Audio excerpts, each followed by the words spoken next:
Good evening and welcome to Thai PBS English News Service. I'm Subhajon Klinsuwan. The National Broadcasting and Telecommunications Commission have issued an open statement stating that Thai society will benefit from the recent 3G spectrum auction. Meanwhile, both the Senate and the Ombudsman are preparing to confirm whether the NBTC's move is in accordance with the law. The embattled NBTC commissioners who regulate the telecoms business have issued a statement to assure that the price of the call and data services will drop by 15 to 20% compared to today. Commissioners also revealed that quality-wise, telecom companies will be better off service to subscribers, and operators must come up with a compensation plan in case any of their services are disrupted. The National Broadcasting and Telecommunications Commission will also look deeply into the recent 3G auction process to recheck for any irregularities and to clear the organization of criticism. Meanwhile, the Senate's Corruption Investigation and Good Governance Promotion Unit has decided to gather complaints from the public and private sectors to submit to the National Counter-Corruption Commission, or NCCC. This Thursday, the Senate's Fact-Finding Committee will invite representatives of the NBTC, the Ombudsman, the three major telecom companies who bid for the 3G spectrum last week, and the Finance Ministry for questioning. Meanwhile, some NGOs intend to ask the Ombudsman to directly sue the NBTC in the administrative court, asking the court halt all licensees' access to the 3G spectrum until the investigation process is complete. And the Department of Civil Aviation, or DCA, is to review PC Air's operating license. Meanwhile, DCA's Director General Waradet Hanprasert is on his way to Korea to investigate why the airline left 400 passengers stranded in Incheon Airport in South Korea. The remaining 160 Thai passengers who were stranded in South Korea by PC Air last week were scheduled to return to Bangkok today on Thai Airways flight. The DCA Director General Waradet Hanprasert traveled to Korea to get the truth of how PC Air ended up stranding so many Thai passengers there. This evening, the DCA Director General Waradet Hanprasert will hold a meeting with the petroleum company, which refused to refuel the PC Air plane, to ascertain the facts about what happened with PC Air. Meanwhile, Peter Shan, a PC airline executive, was in Incheon last week to strengthen out the financial problems with Skyjet and to ferry the remaining stranded Thai passengers back to Bangkok. PC Air has remained grounded for the past 2 weeks since all the departments involved have to consider a request for the extension of PC Air's operating license. The DCA Director General said only a temporary operating permit extension for PC Airline, which will expire at the end of this month, will be considered by the DCA. On Friday, the DCA will hold a meeting with another 6 charter air services to impose tighter measures to protect passengers' rights. And the Cabinet has already approved a plan for an online 2-digit and 3-digit lottery. However, this has raised concerns, especially about the potential long-term impact and consequences. Dr. Runtip Chodapalai spoke with Dr. Wisnu Wongsansirikun, Director of the ASEAN Community Preparation Center, or ACPC, of Thurakit Bandit University, who pointed out that the online lottery would not help reduce the problem of overpriced lottery tickets, and suggested that the government should clarify its management and revenue plans. Yes, what are your concerns regarding the 3 digits lottery? There are both positive and negative impacts. For the positive impact, I think government can take money which is circulated in the underground illegal business to the legal business. But for the negative impacts, I think government, this kind of game may induce people to gamble. So indeed, government should issue some rule or any policies to protect people enter to the gambling market, and a good government should not produce any gambling products for society.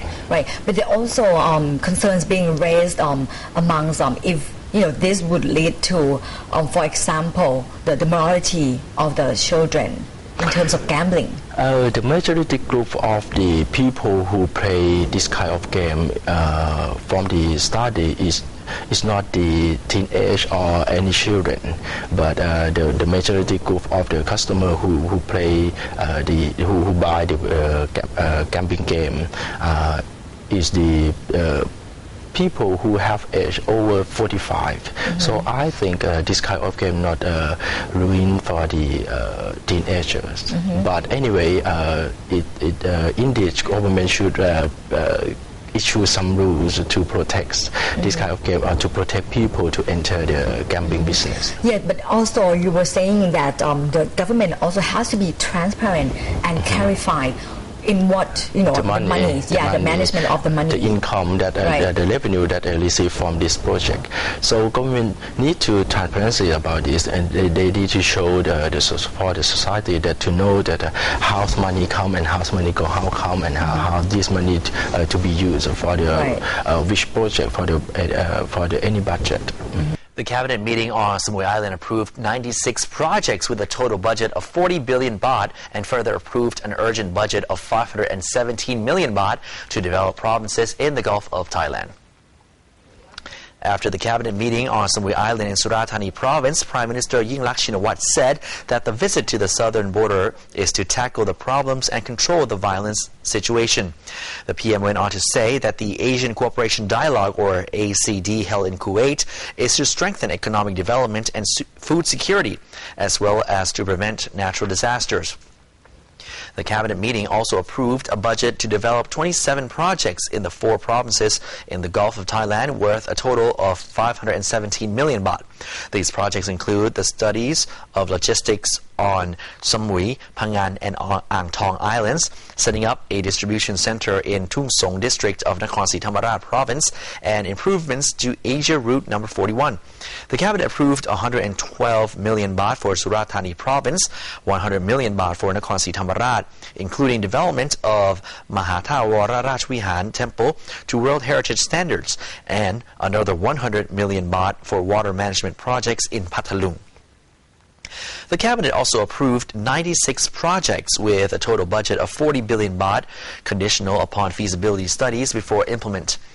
As for diesel prices, the cabinet approved a subsidy for the diesel price for 1 more month until November the 30th. Police Commander, Police General Adun Sangsingkao went to study the situation in the 3 southernmost provinces with a helicopter trip to Tak Bai district of Narathiwat province after a spate of bombings and shootings occurred there at the weekends and a flare-up in violence and anticipation of the anniversary this Thursday of the Tak Bai incident. Police General Adun Sangsingkao went to Tak Bai district after 10 explosions in the province yesterday. Meanwhile, Police Major General Wichai Kasem-wong, commander of Narathiwat Provincial Police, stated that the instigators wanted to increase violence around the 8th anniversary of Tak Bai's incident.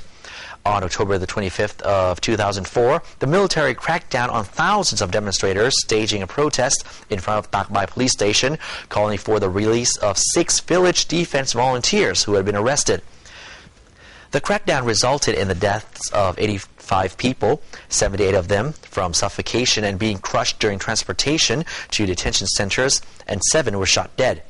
Meanwhile, Abdul Rahim Mama, the insurgent who set off a 20-kilogram bomb in a car park in the Taba Hotel car park, has been shot dead. The blast did not cause any injuries but severely damaged the hotel building and surrounding properties.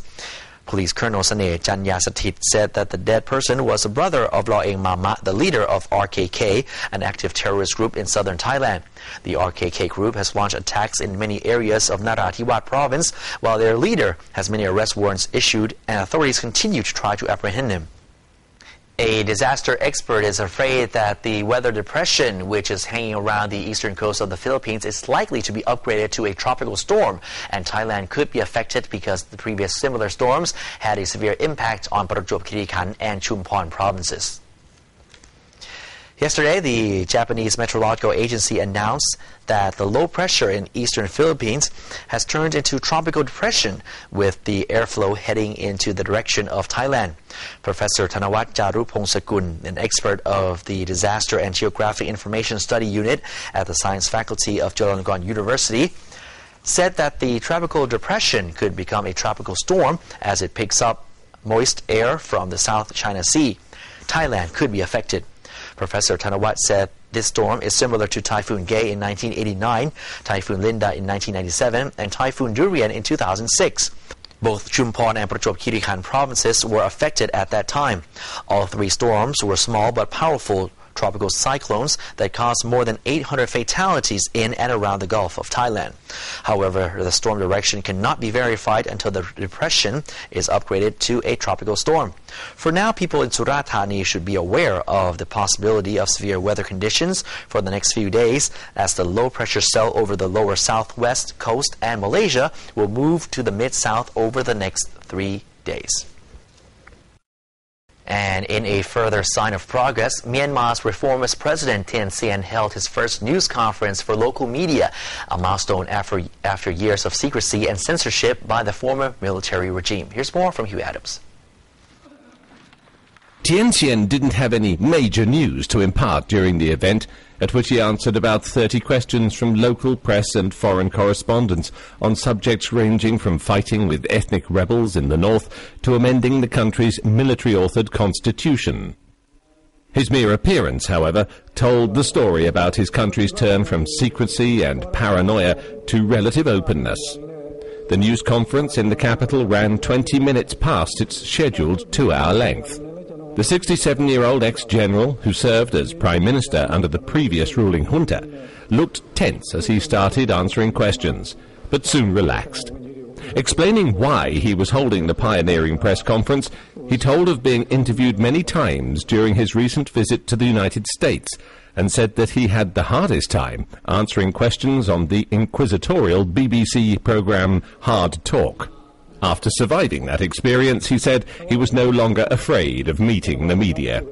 He said that he feared he would be criticised by Myanmar's media if he didn't come out to talk at home after giving so many interviews abroad. In time-honoured political practice, Thein Sein avoided revealing too much, speaking in general terms, even about critical matters such as the fighting in Kachin State, which reflects a deeper, long-running problem of how much autonomy to give the large ethnic minorities living in border regions. He was asked if he plans to contest the 2015 election for a second presidential term. However, he sidestepped a question about opposition leader and democracy icon Aung San Suu Kyi's possible role in government. Hugh Adams, ThaiPBS. Thank you, Hugh. And tomorrow will be the last day for FIFA officials to check whether or not the Bangkok Futsal Arena will be used for the Futsal World Cup. Meanwhile, the Hua Mak Indoor Stadium, which is expected to host the opening ceremony, is still experiencing many problems. Jaime Yasa, FIFA's representative, and his team say the Hua Mak Indoor Stadium, which on the 1st of next month will host the opening ceremony of the FIFA Futsal World Cup 2012, is still not the ideal place to host this international competition. The lights in some locations are still shining right into the players' eyes, while the floor tiles need urgent improvement. If approved by FIFA, Thailand and Costa Rica will face off in the first match after the opening ceremony.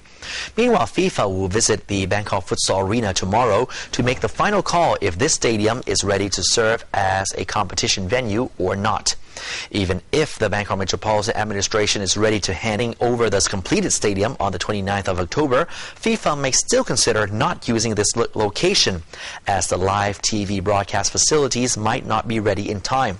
If FIFA gives the green light for Thailand to use the Bangkok Futsal Arena during the games, the Thai authorities will have to worry about the PR side of things, especially how the public will access the newly built stadium. To avoid the problem and to decrease traffic problems, the BMA is now deploying 280 buses and identifying 3 routes for the futsal fans.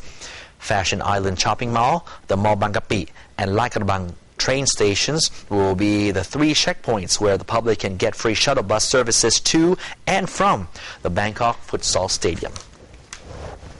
And that wraps up tonight's edition of Thai PBS English News Service. Until tomorrow night, I'm Super John Clean Sawan. Sawadee Krap.